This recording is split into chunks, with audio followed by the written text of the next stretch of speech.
Gabby Phillips, and today I will be presenting the Inside Scoop. Jimmy Dean once said, "When I was a kid, I used to think, man, if I could ever afford all the ice cream I want to eat, that's as rich as I ever want to be." Today, I'm going to tell you about the interesting history of ice cream and put a smile on your face in an unprecedented world. I love ice cream, and I've gathered research from the International Dairy Foods Association, Live Science, and recipe websites. I am going to inform you about the history of ice cream. I will cover its origin, different types and how they're made, and ice cream in America. So let's dig into the origin.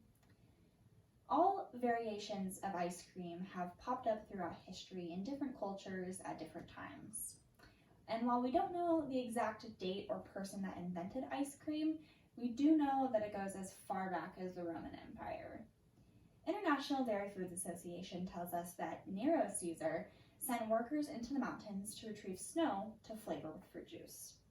The Greeks would flavor their snow with honey and nectar, while the Chinese would flavor their snow with saffron and rosewater. International Dairy Foods Association also tells us that we know ice cream was in England in the 17th century. Called cream ice, it was almost always at the dinner table of Charles I.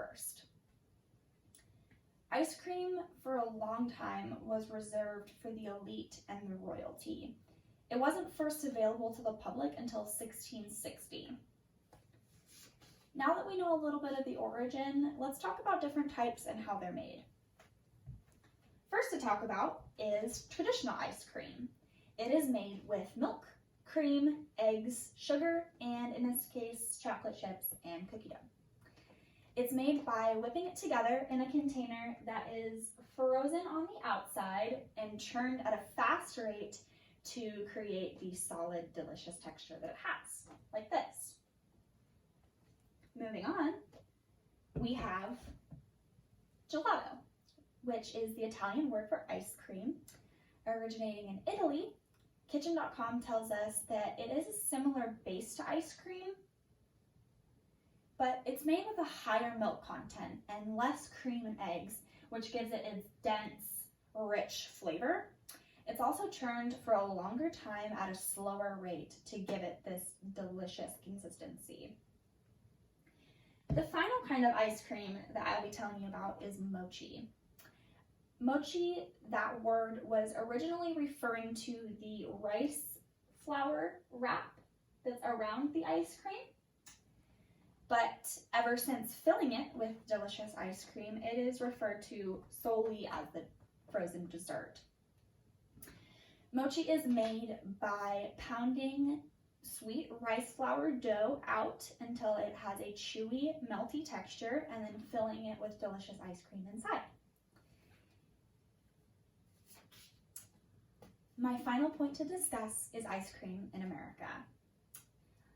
The first record that we have of ice cream in America, according to International Dairy Foods Association, was in 1744 at an event for the governor of Maryland.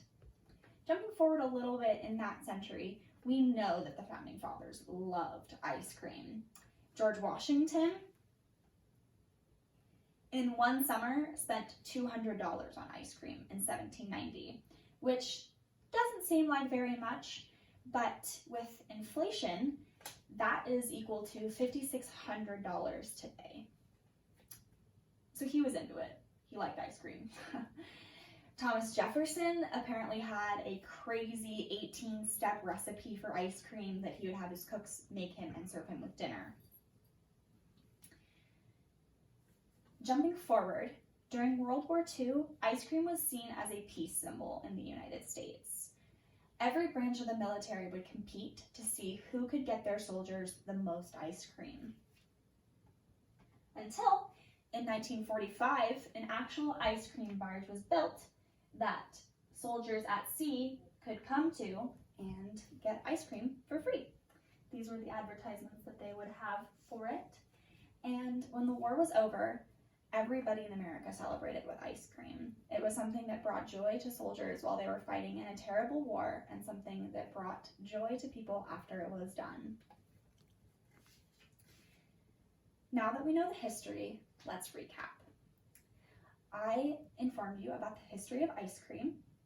I talked about its origin, different types and how they're made, and ice cream in America. Thornton Wilder once said, "My advice to you is to not question why or whither, but to enjoy the ice cream that is on your plate." I think today, in this crazy world we're living in, that's something important to remember, to enjoy what's in front of you and have a bowl of ice cream. Thank you.